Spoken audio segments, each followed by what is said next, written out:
Have you ever wondered what fills the empty space between stars? Or even between the atoms in your own body? What if that emptiness isn't empty at all? What if it's alive?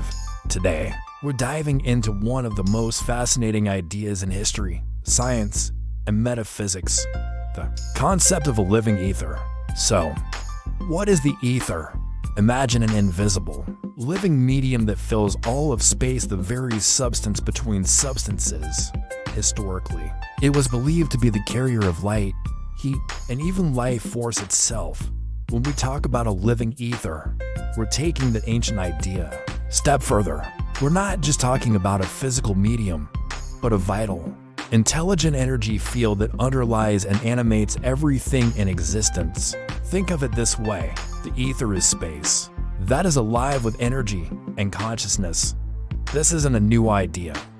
It has roots in civilizations all across the world. The ancient Greeks, like Aristotle, called it ether, the fifth element or quintessence that filled the heavens, perfect and unchanging.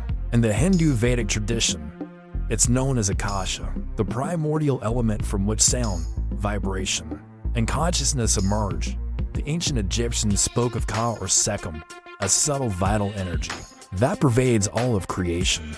And in Hermetic and alchemical traditions, it was called the Spiritus Mundi, a living, etheric fire that animates all things. Fast forward to the 19th century, and physicists like James Clerk Maxwell and Lord Kelvin adopted the idea.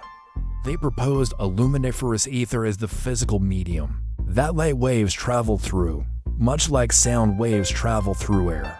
But then, a famous experiment in 1887, the Michelson-Morley experiment, failed to detect this ether. This led to a major shift in physics, with Albert Einstein eventually replacing the ether concept with his theory of spacetime and relativity. But here's where it gets interesting. Even Einstein himself later said, space without ether is unthinkable. What he meant was that fields, like gravity and electromagnetism, are something they're not nothing. In a way, the modern concept of the physical vacuum, teeming with quantum fields, zero-point energy, and virtual particles, shares a lot in common with the old ether idea.